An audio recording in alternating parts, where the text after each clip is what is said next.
All right. Well, good morning, everyone. Thank you all for joining us.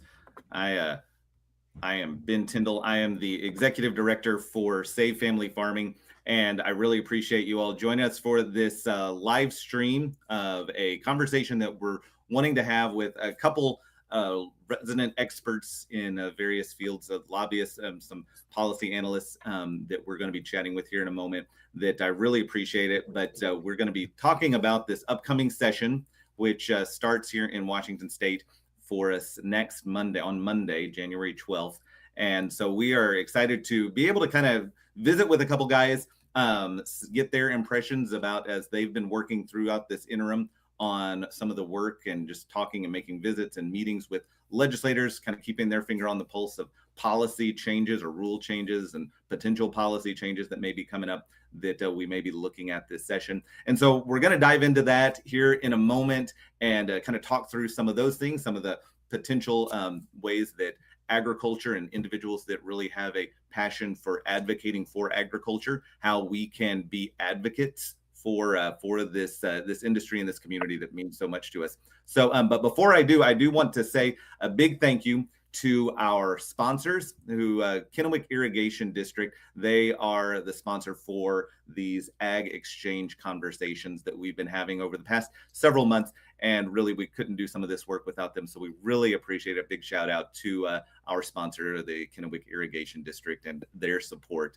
for both the work of Save Family Farming, but also this specific conversation that we get to have through the ag exchange.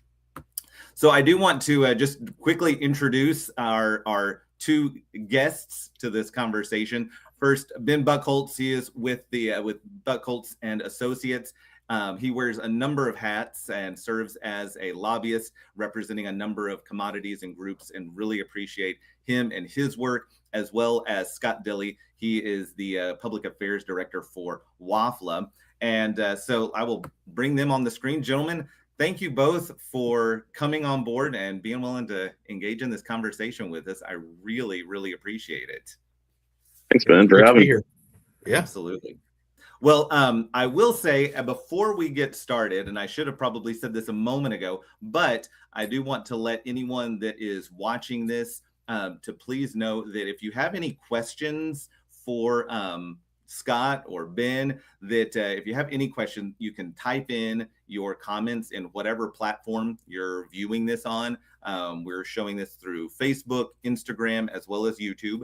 And so anyway, if you are watching this and are wanting to engage in the conversation, just type in your conversation. We've got Dylan Honcoop behind the scenes working on our team, and he will be funneling those comments to us. So anyway, feel free to type those in, and we'll be taking some time later in the conversation to make that happen and address those questions. So don't hesitate to take advantage of that.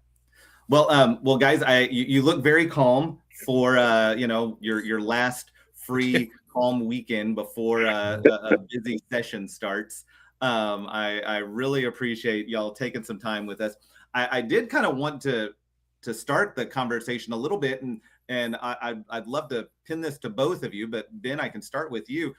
I know we've got a lot of farmers, ranchers, individuals working out in their fields throughout the state that really look to individuals like yourselves who are lobbyists that are working and representing these different commodity groups. A lot of times we, and in many ways rightly so, we assume, hey, you're working for us year round. But really all we really think about sometimes is you're having those meetings during the legislative session, representing our interests, making sure that agriculture is represented well in the legislature. But it's kind of a 24/7 year-round job. As you've led up and are leading up to session, what's the interim looked like for y'all? Yeah, that's a great question, Ben. Thanks for first off, just to start out, thanks for the opportunity to join you today and your audience as well. Yeah, so I mean, I'll just start with, there's been some conversation, I would say probably the last 6 or 7 or 8 years, about going to a full-time legislature in Olympia, much like California or other large states. Hopefully we don't go that direction. I would say that part of that conversation is created because, like you said, during the interim, it does seem to be getting busier. And I've been doing this now. I think I just entered past my 20-year mark, so into my 21st year of doing this. And I would say probably, 20 years ago when I started, it was a situation where we would go through the legislative session, and then it was about the time the housing crash started a couple years into my career, where we started having a bunch of special sessions called. And so you're exactly right. The interim has become very busy. Lots of meetings with legislators, and also with groups and organizations to see what they're hearing and issues that are coming up for them. So really the interim has become, less time taking vacation with the family, and really just more of a typical setup where you're meeting with folks all the time. You're meeting with clients, you're meeting with members of different associations. And then the other part that I think Scott and I probably experience, maybe that some folks don't, is that we actually go out to farms and meet with farmers and producers and talk to them about what impacts some of these laws have on them in real life, day-to-day operations. And then I'm sure, you've posted a lot of good information, but my background is that my dad and I still farm in the Prosser and Wapato areas. And so we are seeing the impacts of, egg overtime has been a major hit to our operation. So we see some of these impacts ourselves just as a family. So, that's sort of the long roundabout drive to answer your question, that the interim looks very much like session does, just without a little less of the pressure and intensity that comes with a short 60-day session like we're going into on Monday. Yeah.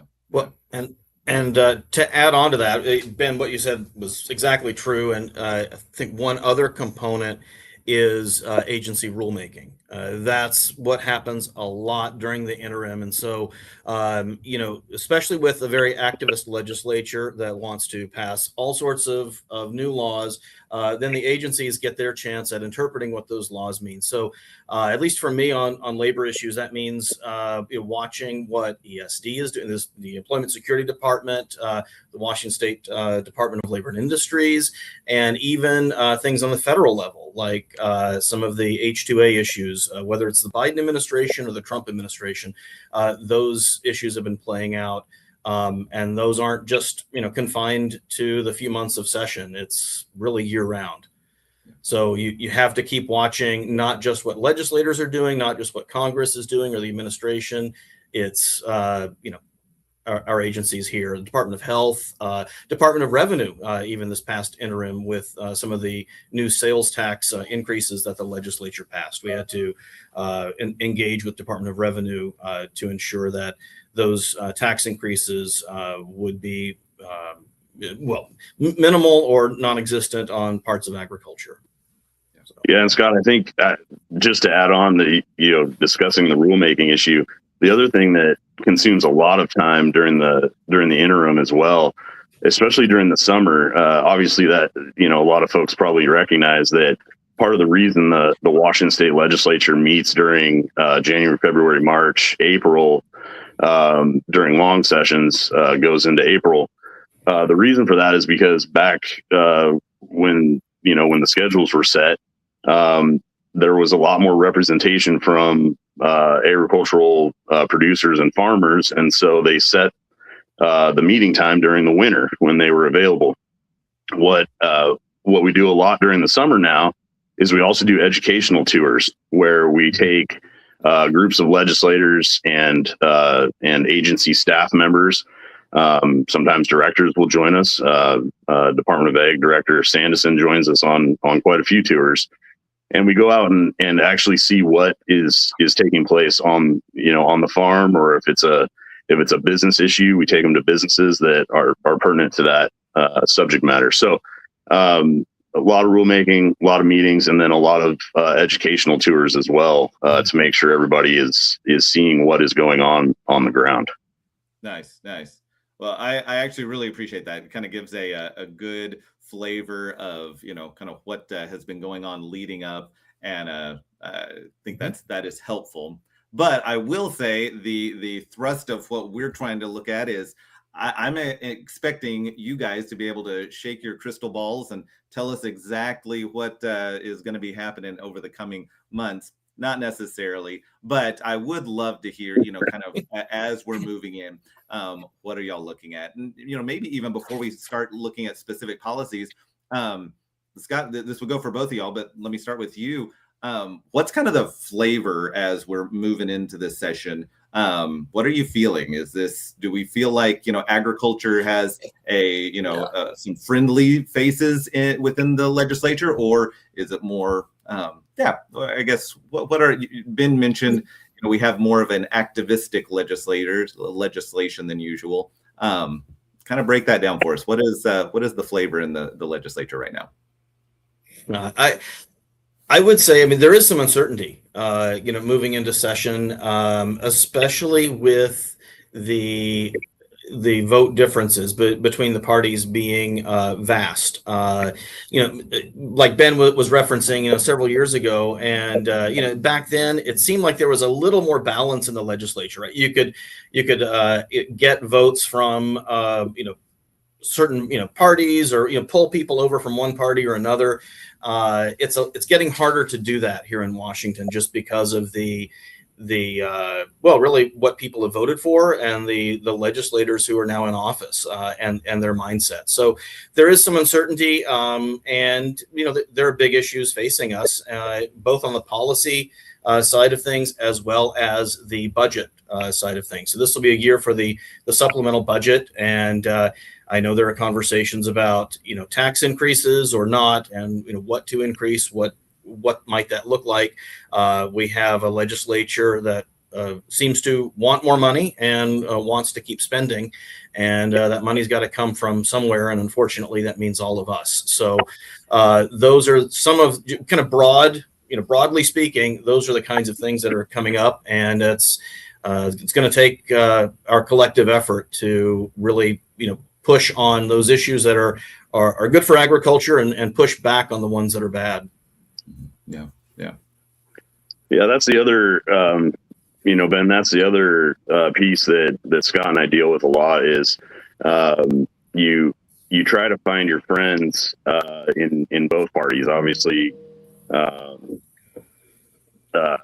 the Republicans tend to be a little bit more in tune with agriculture, but that's not to say Democrats that we work with across, that work well across the aisle with the other party as well.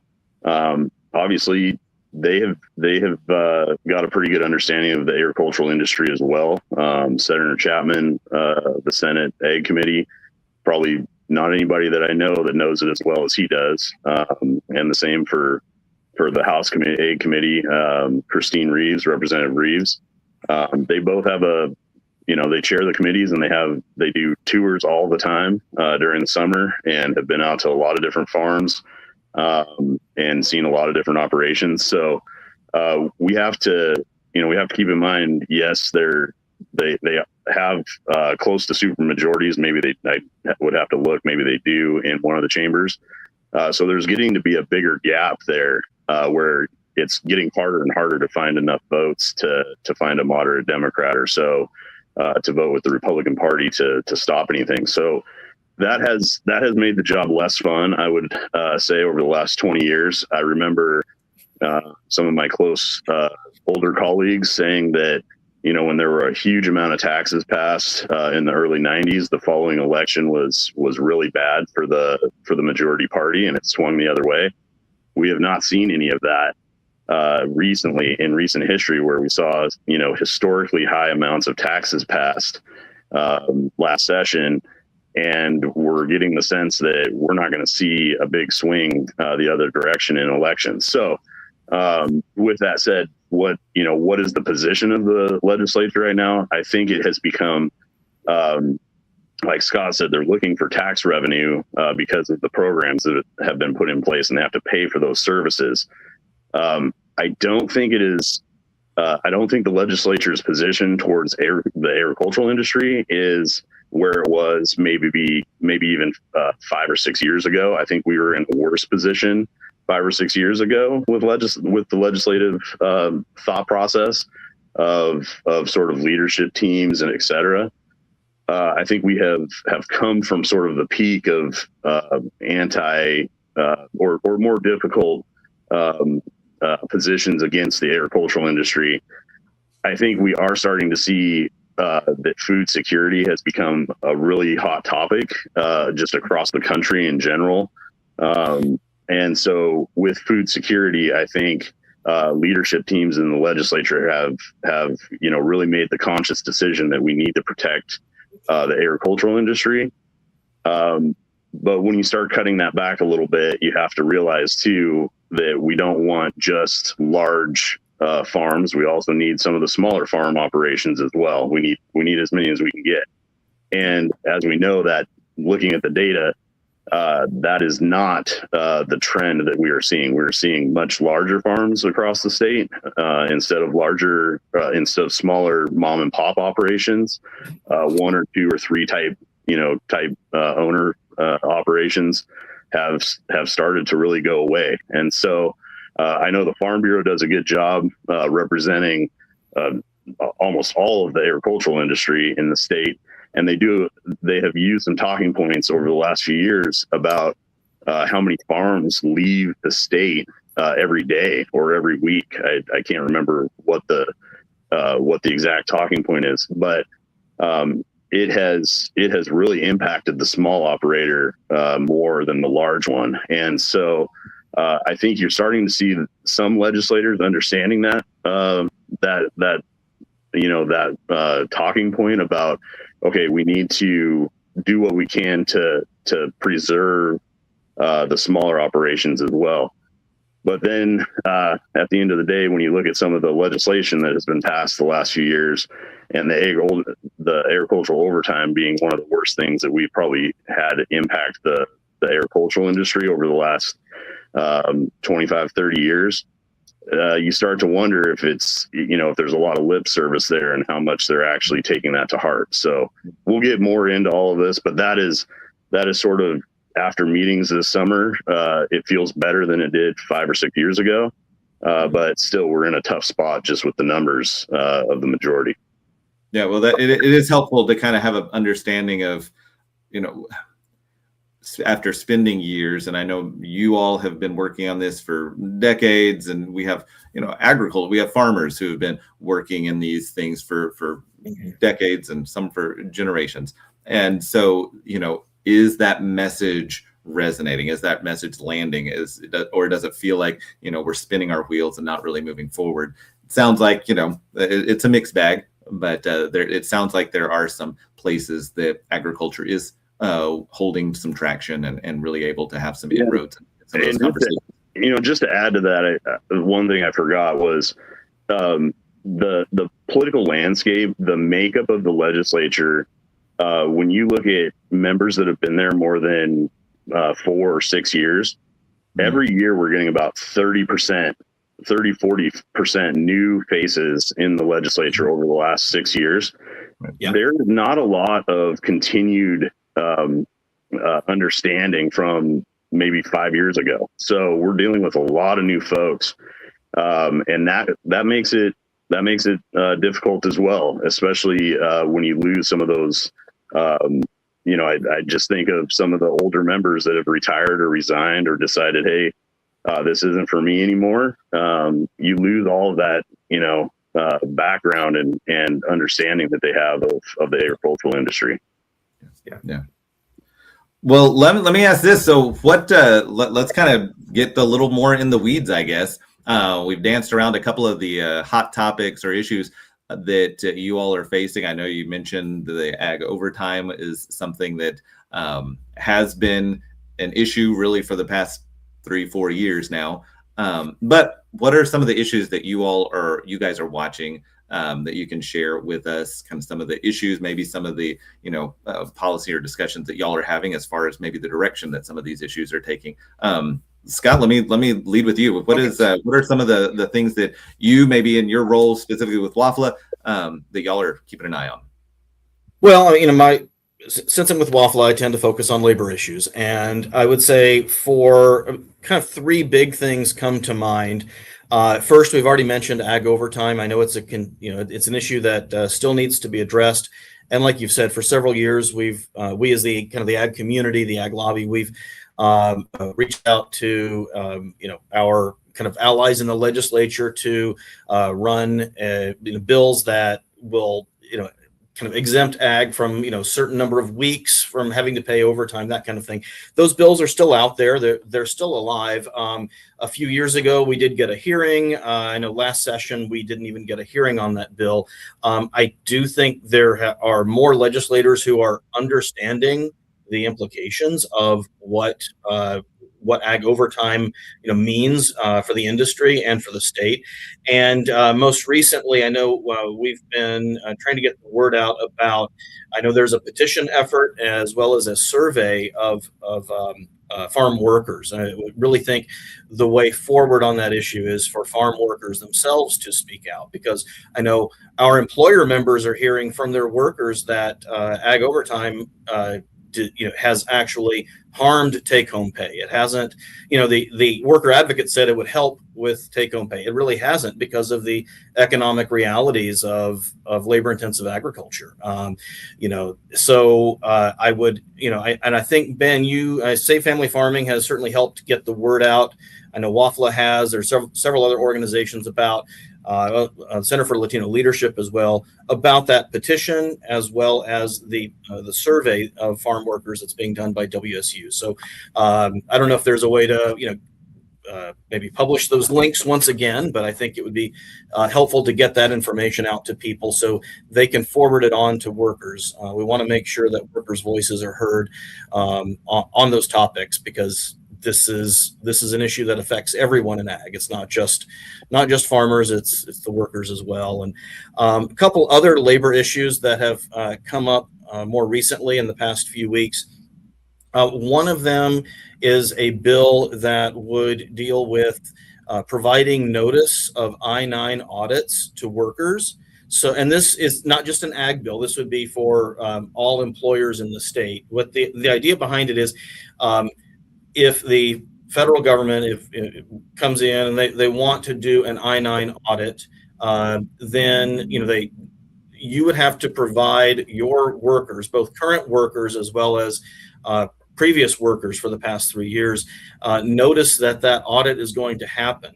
And if you fail to provide that notice, then the employer could be fined by the state. I think it's $2,000 per employee who would be affected. And there is a private right of action in that proposed legislation. So if anyone who is injured by that, like let's say a worker or several workers, they or their representatives could file a lawsuit and get damages as well. So this is, I believe, an idea to kind of push back against, by these legislators, to push back against the some of the immigration enforcement that we've seen from the Trump administration. And unfortunately, employers are going to be caught in the middle as almost collateral damage with these potential risks of fines and lawsuits. So that is concerning. I know it's concerning to the whole business community. It's not, like I said, it's not just an ag issue, but it's one that involves the whole business community, and it's something that will be talked about as it moves through the process. And then finally, that third issue, something we just found out yesterday, there is likely to be a bill that is an Ag Labor Relations Act. I know last session we dealt with this issue around agricultural cannabis workers. There was the carve out for cannabis workers. This would essentially open the door to the rest of agriculture and would allow farm workers collective bargaining rights under the state's Public Employment Relations Commission. And they do have that card check provision in there. So This is basically just extending what happened last session to the rest of agriculture. So I'd say those three issues: overtime, I-9 audit, penalties, notification penalties, and then and a possible Ag Labor Relations Act are kind of the three top issues for ag labor heading into session. Okay, no, that's helpful. That's helpful to know, and we'll probably dive a little bit into that a little bit in as the conversation continues. But Ben, how about you from your perspective? What are y'all watching, and anything that you can share as far as your perspective on that? You bet. Yeah, I mean, just to highlight what Scott talked about there as that last issue, the Agricultural Employee Collective Bargaining Bill. I just saw the draft from Senator Saldana yesterday morning or yesterday afternoon in an email that went out to a small group of stakeholders. And, legislators like to say, oh, no, we're just passing this law and it won't impact, it won't impact certain industries or agriculture. And we always say to each other, well, that's just sort of the tip of the iceberg or the start of something. And we hope that we're wrong. And then less than a year after passing something, they come back with more. So I guess again, gut feeling or experience, we tend to see these things coming. And it's tough because that is going to be a major impact to the industry, depending on where that goes this session or next session or within the next 3 or 4 years. Could you explain that a little bit, just for those that may not have a huge grasp? So how, what is the implications if this goes through? I know for some, pockets of the industry had already gone through. And I'll defer that over to Scott because he's sort of an expert in the labor issues. I'm happy to, tell you what I know, but I think Scott would be the best one to answer that. I think the clearest answer is it adds more complexity to workplace relations. I mean, when you have a formal structure, and right now things are very informal. You can talk to your workers about things. There's that kind of one-on-one interpersonal relationship with workers, and you can work with them on all sorts of workplace issues. You can whether it's pay, hours, whatever it is, right? When you involve a union in that conversation, it's not quite as flexible and interpersonal. It becomes, it can become more adversarial. It doesn't have to be, but you then have people sort of divided then into, management and workers, and you are then having to hammer out a collective bargaining agreement, basically a contract between, the employer and a group of workers or all of the workers. And it kind of takes away that flexibility and that sort of, just a good, kind of handshake agreement that agriculture's really use. A lot of, farmers for decades have had those good relationships with their workers, and I would encourage them to keep having good relationships with workers. But, a union, inserting a union into that conversation then just, again, makes those workplace conversations a little less flexible and a little more kind of legal, right? You have to abide by a contract. You have to jump through certain hoops. You have to negotiate certain things. So I think that's the primary. It's complex. It just adds complexity. Yeah, the too long didn't read summary of it is it becomes more cumbersome. The whole process becomes more cumbersome, and it starts to involve state agencies and state individuals and staff. It's no longer, like my dad and I go out and, hire 50 people to come work the cherry harvest, right?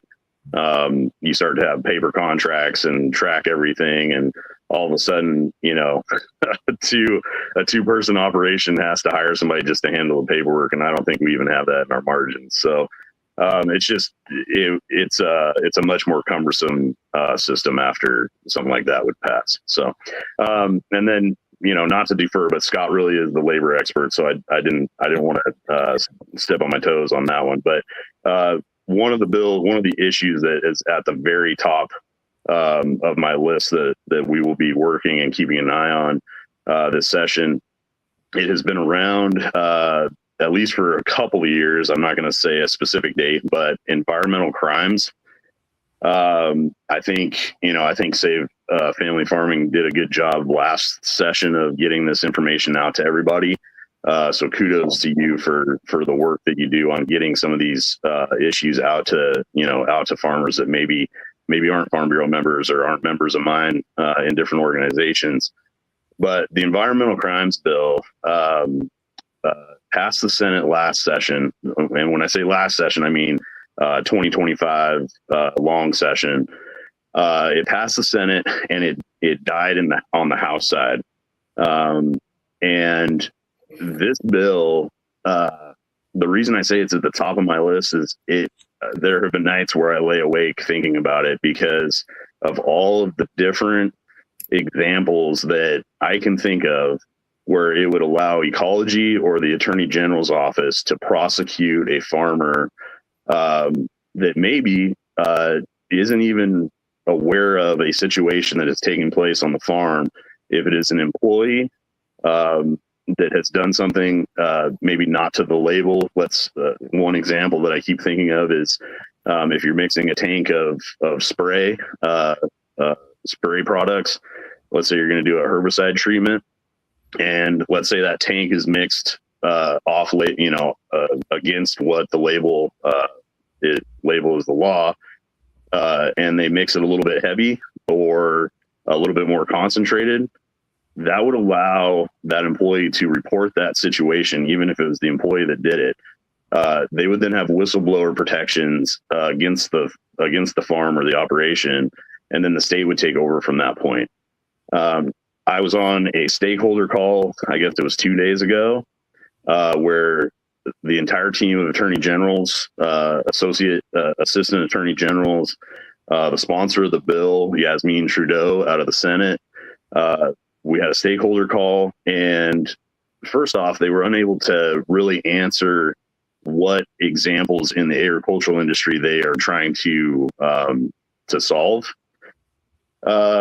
And so that made the whole group of stakeholders nervous as to what the real meaning is behind this thing. The other issue that comes up is it's really focused on a couple environmental situations where a couple boats in Tacoma burned on the water. And so they keep coming back and using that example as a situation where the first boat burned and the owner could have prevented the second boat fire. And so they wanted to go after those folks with criminal action or whatever. They also went after them with civil penalties as well. So the environmental crimes bill, I think, opens up so many more avenues for the Attorney General and ecology to go after somebody that maybe has been doing something for years that they didn't realize was an environmental crime and shouldn't be an environmental crime. But now we've got this whole set of rules that they're going to go after individual, situations. So environmental crimes, that's at the top of the list, I think, for a lot of my colleagues and I. We're going to spend a lot of time doing vote counts on that bill in the House, and I can tell you we've already set meetings with everybody that we possibly can to make sure we can slow that thing down. It's sort of a good housekeeping topic right now to mention, since we're in the second part of a 2-year legislative cycle. Those bills don't have to be reintroduced. They can be picked up where they were left off after last session. And then there's a whole slew of new bills that have been introduced on top of those as well. So we're not starting back at the original committee location. We're starting up where the bill was left off at. And so that's important to note because we've only got 60 days to process some of these things. And the way I look at it, we have 60 days, we have to kill these bills that are bad. And the environmental crimes bill would be at the top of the list of what bills we do not want to see pass. The other one, collective bargaining, the agricultural employee collective bargaining one, that's that's really just being introduced this session. So that might be a bill that gets worked on for a couple of years. That was the number 2 on my list. So Scott covered that. There is a pesticide, PFAS, agricultural bill. The details on that are it's a 2-page bill or 3-page bill. It would basically set up that the Washington State Department of Agriculture would have to do evaluations on any agricultural pesticide products that contain a PFAS chemical, which breaking news, almost all of them have PFAS chemicals in them at this point. And you're probably at this moment touching about 5 things that also contain PFAS chemicals. So they are in the thread of pretty much everything. And so this is concerning to us because PFAS has become sort of a hot button issue over the last, few years or 4 years, and again, Scott touched on this. This is sort of the state pushing back on the Trump administration for things that the EPA has done recently. And so PFAS has really become sort of that hot button issue of, it's really bad for your health and everything else, which is not accurate to the degree that, if you take a bath in something, yes, that's probably bad for your health. If you're using it responsibly and moderately, it's not going to hurt you. So the bill would set up so that the Department of Agriculture would look at and do evaluations on products that are registered with the department. It would then set up, the department would have to decide on rules on how to enforce either revoking registrations from companies to be able to sell that product in the state. And then let's just play that out. If it were to pass, the impact to farmers that are trying to do a herbicide application, some sort of pest control of any kind, it would be a massive, it would be a threat to the food security in the state and food production. So that bill is way high up on my radar for lots of different clients and different organizations. And as a farmer from my beginnings or whatever, that as soon as I saw that, I was like, geez, I think most of the applications we put on our farm have PFAS in them somehow. So that's going to be a major bill to keep an eye on as well. There's also a bill that's been introduced that's a rodenticide ban. It would not allow homeowners to treat any of if they see a mouse or a rat or any sort of rodent around the property. It would not allow a homeowner to go purchase rodenticides and pest control products and then install that application at their own house. Something to keep in mind here. I know that sounds like it's sort of, well, that's not maybe agriculturally related, but it is. And if you are doing a treatment around let's say a barn or a warehouse, we all have those rat boxes, the black rat boxes that we put around all of our, properties, barns and warehouses. You would no longer be able to go and purchase those and to install them yourself. You would have to call a licensed pest control company, and they would come out and install the treatment. I've talked to the sponsor of the bill, Senator Leas, who is also the Senate Majority Leader. So you can take that for what it's worth. When you see a member of the leadership team sponsor a bill, you have to put an asterisk next to it and make sure you work that one extra hard because it's probably got a better shot at going. And I think he's excellent to work with. I'll just say that, publicly, we may not agree on everything. We never have agreed on everything, but he is a legislator that is willing to talk to you and work on a solution that won't impact people negatively. So I have to hand him that credit. There are some horror stories of states, and I'll use California as the first one. They passed a rodenticide ban a couple years ago or last year, maybe it was last year. And they have actually rolled that ban back because it was leading to so many rodent outbreaks where individuals were no longer able to treat their rat or mouse problem in the house or outside the house. they were starting to see an uptick in house fires, and especially in sort of the lower income type house developments, where rats and mice were chewing on electrical wires and starting wall fires, and then the wall fire spreads and takes the entire complex down. So it may have started as a good idea and something where they felt like, oh, this is a small issue, won't be a big deal.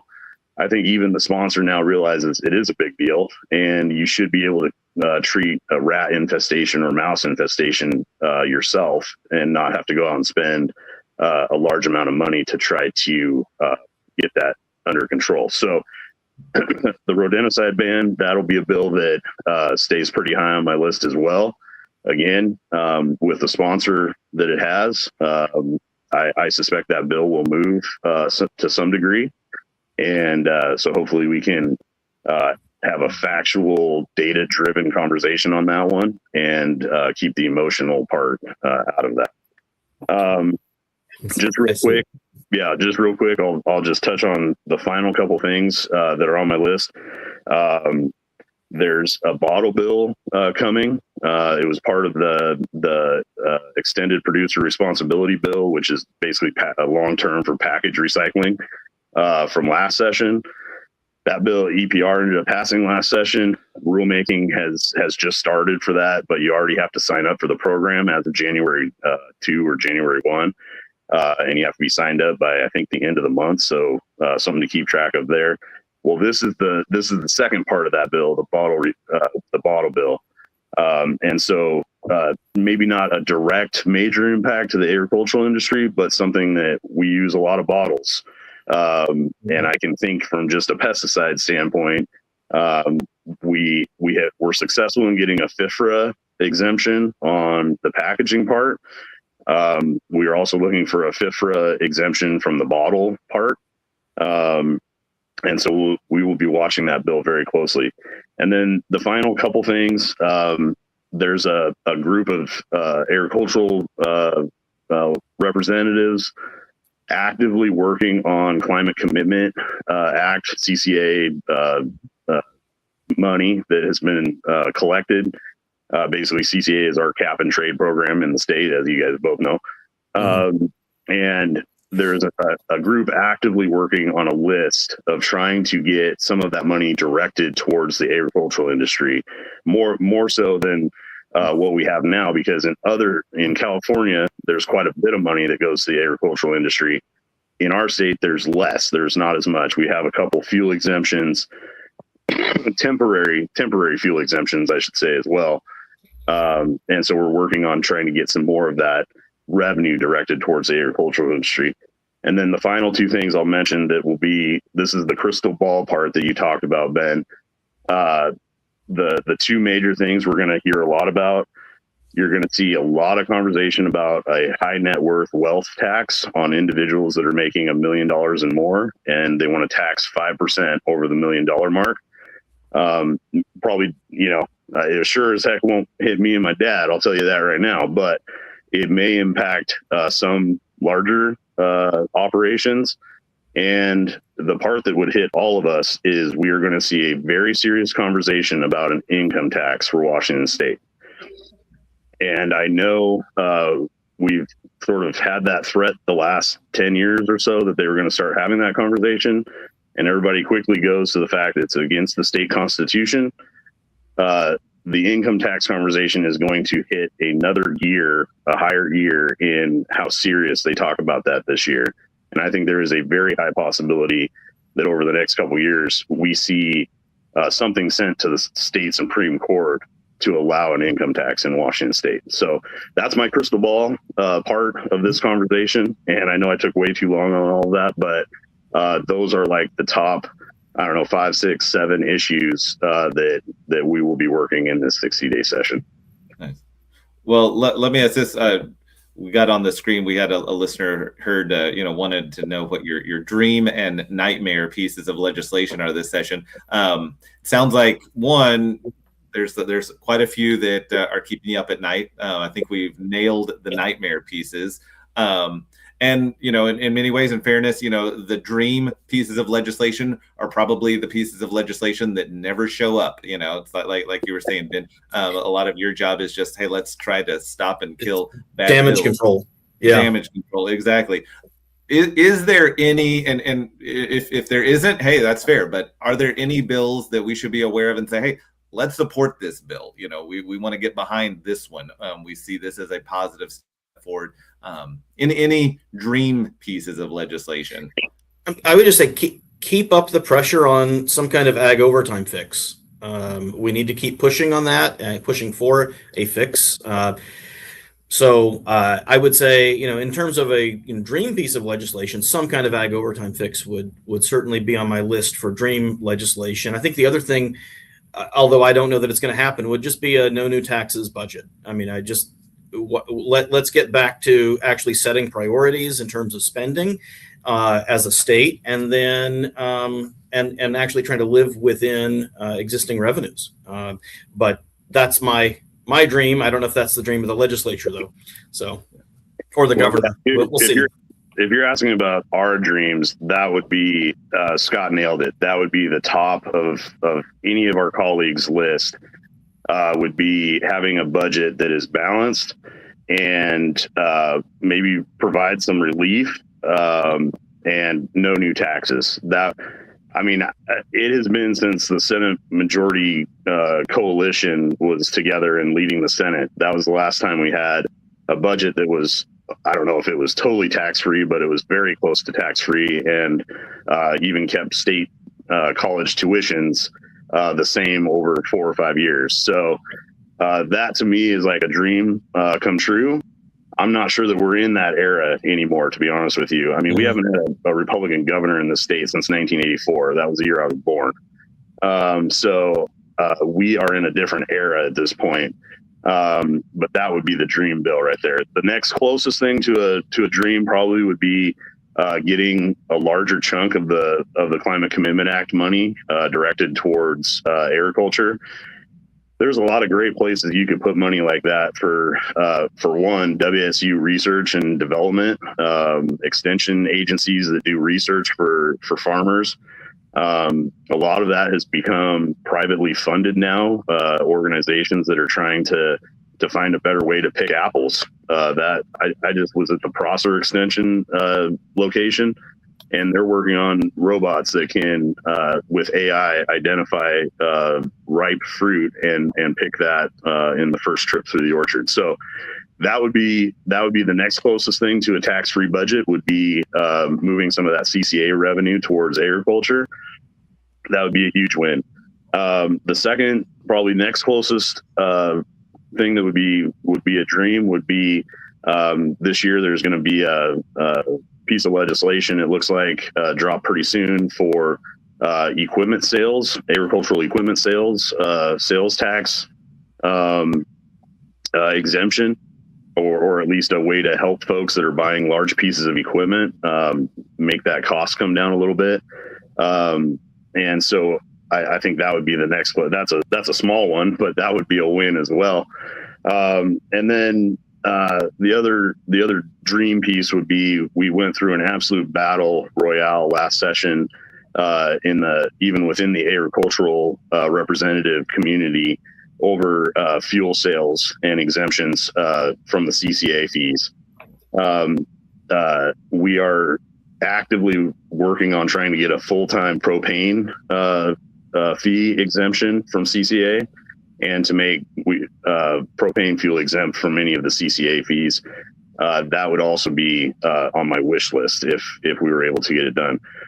Excuse me. Part of the problem is there's quite a bit of propane used in the state, and legislators are hesitant to let them out of the CCA requirements and regulations. So that is the roadblock. And then ag overtime, obviously, we would love to have that conversation, and Scott and I both would talk until we pass out about that, and we could fill a whole nother hour on your show talking about ag overtime. Give us 12 weeks where our employees could work the 80 hours that they want to work on one farm, instead of having to go across across the county and find a second job with somebody that's not related to us and has no business ties across the county, and get a second job with them to be able to work another 40 hours. It is a 12-week exemption is not getting all the way there. That would not solve all of our problems, but it would definitely be a step in the right direction if we were able to get something like that to even get a hearing. I would be happy about that at this point. Yeah. So I think nightmares, though, I think we mentioned them pretty clearly. I mean, environmental crimes bill or this agricultural employee collective bargaining bill, those things are going to keep us up for the next 60 days. I guarantee it. Well, doesn't sound like there's any shortage of bills and things that can. And I just have to say, when I started in this business, I had like bright red hair, and over 20 years, I have gone to the point where now my wife calls it like blonde or salt and paprika. And so we stress about this stuff. I mean, we put our suits and ties on and we go to work and we do all these meetings and everything. But it's a stressful situation when you have a legislature like this, where it's hard to find all of your friends to come together on something. So we will definitely have some nightmares over the next 60 days. I can guarantee you that. Yeah. Well, let me ask this: one viewer put out, is there a possibility of a Washington State farm bill? Is something that specific for Washington State? Is that something that's been kicked around at all? Would that have any merit? Yeah, Scott, jump in here wherever you want to, but that would be the list of sort of wants for the agricultural community that I mentioned on the CCA funds. That list had about 15 different items listed out. Ag overtime was on the top of that list. So in terms of, yes, like a Washington State specific farm bill, that was on the top of our list, was an ag overtime exemption.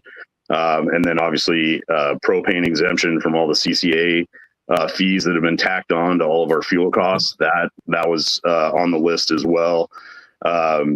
And equipment sales tax exemption up to a certain number for equipment, that was on the list. There were many other things that I'm totally drawing a blank on, but like pesticide warehousing, hazardous substance tax exemption when pesticide products are stored in Washington, but they're only stored here in case there's an outbreak. If those products are then sold out of state, they would actually be double taxed coming in and going out. So we would like to extend that exemption as well. Lubricants, as any farmer knows, a lubricant hopefully is not combustible. I'm sure we've all experienced something maybe that they are combustible, but the serious part of it would be exempting lubricants from all of the CCA fees and all the other state taxes that are applied to lubricants, because when you go out and change the oil or hydraulic system on a combine or a large tractor, we all know what the cost can be to go and purchase the lubricants that go in that tractor. So that was on the list, as well as I think the list had about 15 different items that would be a great. Oh, that's actually helpful. Yeah. And I will jump in and say for the audience, Ben and I are not the experts when it comes to water law, but we do have experts who are ag lobbyists who deal with water issues. So I don't want people to think that we're not addressing water. We've got ag organizations working on those issues as well, knowing that those are very, very crucial issues all across the state for our growers. So yeah, and I think that issue has become even more important given the lack of snowpack we have right now. I mean, we all just looked at the data, a couple days ago that was released that we're at like towards the Idaho border, we're 20% of snowpack. Up in the mountains on Snoqualmie, we're at 40% of historical snowpack at this time of the year. So we are water issues for Eastern Washington and Western Washington are becoming just that much more important issues in front of the legislature. And then, we really should have mentioned this within the first 15 minutes of this meeting, but of this live stream. but flood money for northern Whatcom County and the flood hit areas of Whatcom County and Skagit County, the wait and talk about strategy that took place between 2021 and this year's floods, that's not working anymore. So something needs to physically get done in the capital budget, or emergency funds need to be implemented in Skagit and Whatcom County to make sure that this is not every 4-year event. Right. And I mean, my heart goes out to folks impacted, but honestly, like, it's time that we start actually putting real serious money to solve this problem. If it's pumps and dikes or walls or whatever we have to do, something needs to be done. If it's dredging rivers, I mean, we need to come together as a group, including the tribes and Democrats and Republicans. Something has to get done to take care of the flooding issue in Whatcom and Skagit counties. Yeah. No, well, I really appreciate that. I appreciate all of this information, and it's almost been overwhelming, all the different areas and elements that we cover and that you all are watching and tapping into. We got just a handful of minutes left. I'd love to kind of hear, okay, now what can, I've received this, I hear it. I'm trying not to, lose what little hair I've got left in stress. What can we do? So if a individual is watching this, if a viewer, that sounds, that sounds overwhelming. We've been working at this for decades, and it seems like the trend isn't moving in the right direction. So, what does it matter? I just throw my hands up. I try and, keep my head down and do my job. And, what would you say to the individual? How can we get involved in a way that actually matters? How can we get involved and engaged in a way that, the farmer's voice is ideally heard? How would you answer that? How can we be more activistic and engage in a way that actually matters in Olympia? Scott, you want to dive in on that? I've got a plan, so I'll go through that later. No, I would just say, to kind of steal a line from other activist groups, be loud and proud, and be proud that we're agriculture, and we're gonna need, the changes are not going to come unless we actually speak up, and it's not just Ben and me speaking up. We're going to need everybody, and we're going to need people to show up in Olympia, talk to legislators, keep talking, keep up the pressure, and really demonstrate what the effects, both good or bad, of whatever legislation we're talking about. But we've got to really, really speak up and increase the intensity of what it is we're saying. So. And I know that Safe Family Farming has helped with, in terms of amplifying messages and mobilizing people. But this is not a session to hide under a rock, right? We have to be present. We have to speak up. We have to and really engage through the end of session. We can't give up. We have to be tenacious and move all the way through this, because if we don't, somebody told me a long time ago, right? If you're not at the table, you're on the menu, and we have to be at the table every time, everywhere, all the time, pushing back and making sure that whatever the legislature is considering doesn't harm agriculture, and hopefully achieving some of those dream bills too, if that's possible. Yeah, I think Scott, that was Al Capone that actually said that one time. If you're not at the table, you're on the menu. So here's my 3 or 4 step process to get more involved. And I would highly, I can tell just by the questions that came in during the live stream, your audience is well informed and educated about legislative issues. But number 1, sign up for an electronic newsletter from all of the farm advocate organizations, which Safe Family Farming obviously would be at the top of the list. Farm Bureau newsletter. I think that even goes out to people that don't pay a membership. You can get an abbreviated version that has sort of a heads up. Here's some legislative issues. And I know, Ben, we're running out of time, so I'll make this quick. Sign up for those newsletters and get involved in groups on social media. If that's Facebook, Instagram, I'm going to say TikTok, even though I don't know what that is. Get involved in those places and sign up. That way you get the newsletter. And here's the second piece. You will then have a heads up on legislative issues or bills that are moving.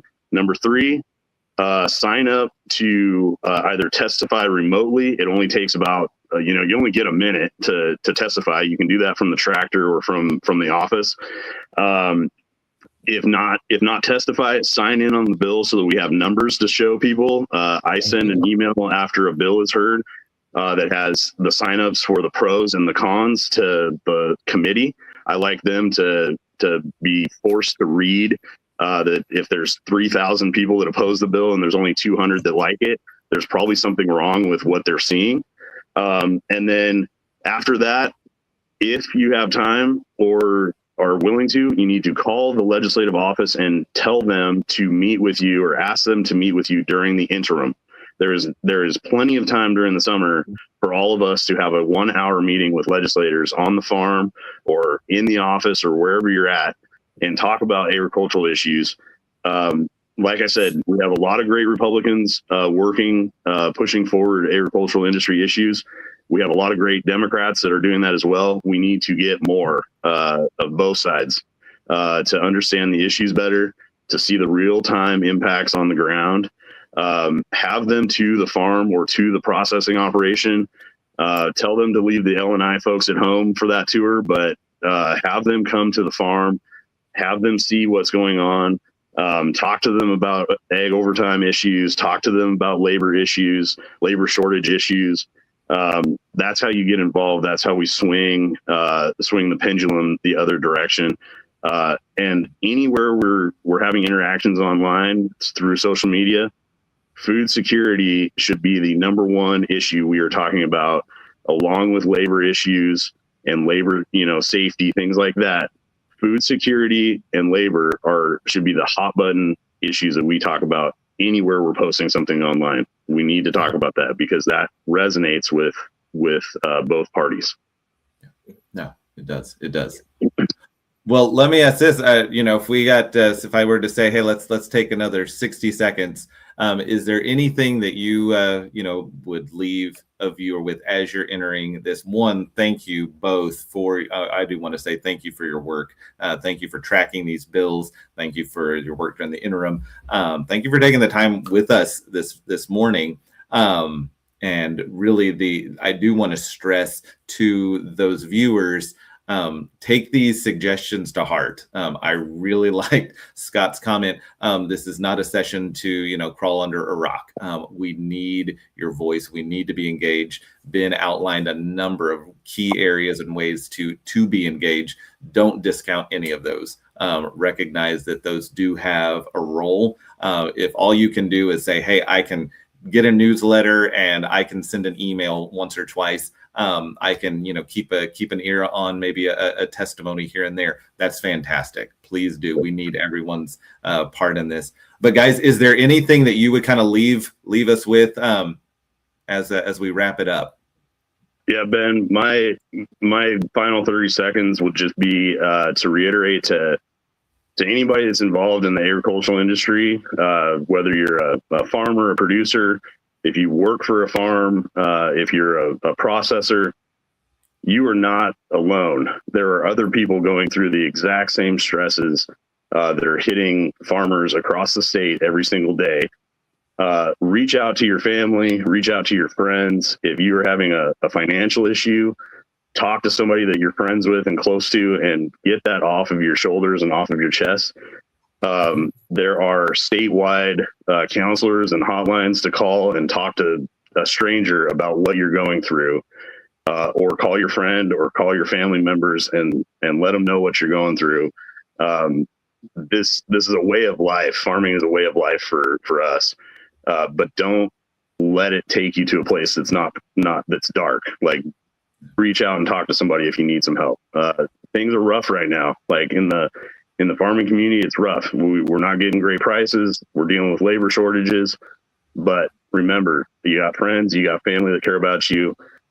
Reach out to somebody and talk to them. And to add to that, there are a lot of ag organizations that are experts when it comes to issues. So if you have questions about issues, labor issues, water issues, environmental issues, whatever, I mean, reach out to me on labor issues, or Ben on the others, or other organizations that are engaged, because we're here to help, right? We're member organizations to help people who are going through this, whether it's like Ben was saying, more of a personal side, or more of a kind of a professional or public policy side of things. If you have HR questions, whatever it is, we all are here to help you, help each other with these things. So you're not alone. And also, democracy is not a spectator sport. I mean, we're in this together, and we're going to have to speak up and act together.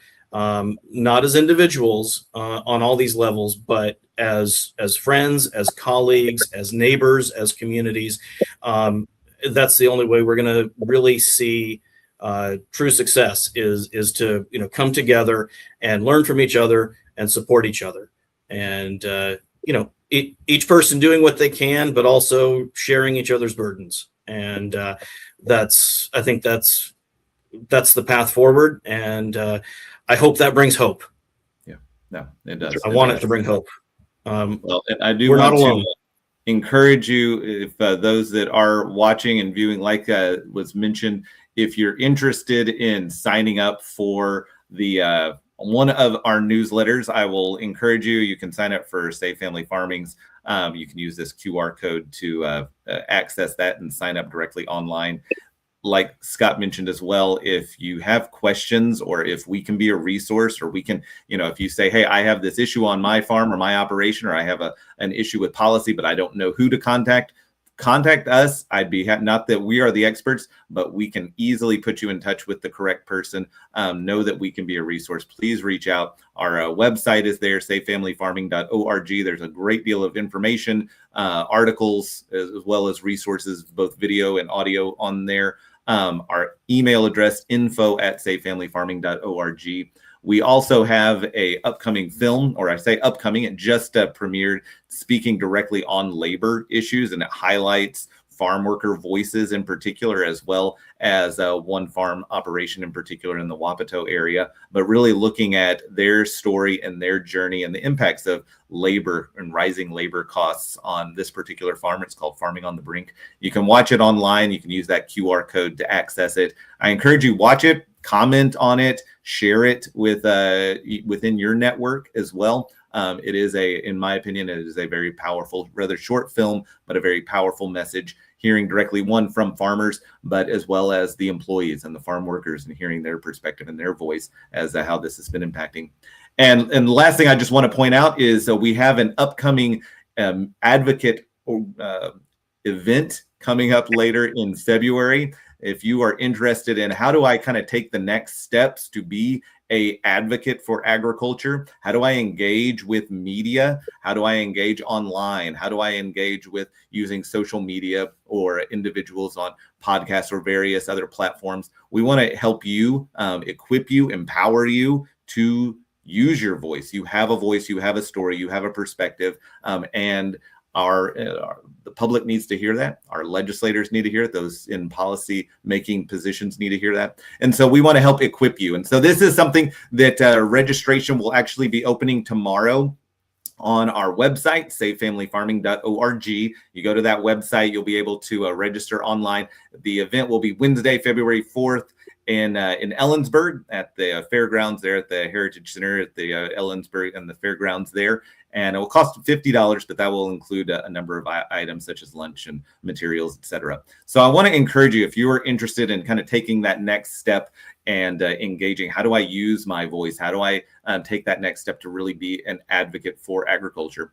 That might be a resource for you. So check that out. And gentlemen, I will end us there. But again, Scott, Ben, thank you very much. Thank you for your work. I hope you get some rest and relaxation this weekend, because this might be the last you get for a little bit, I understand. But know that we back at you as well. Know that we're in this together. And if we can be a resource to you, a support, we're here for you. But thank you very much for your time. And thank you to the viewers. Really appreciate you all. Thanks, Ben. Thank you all.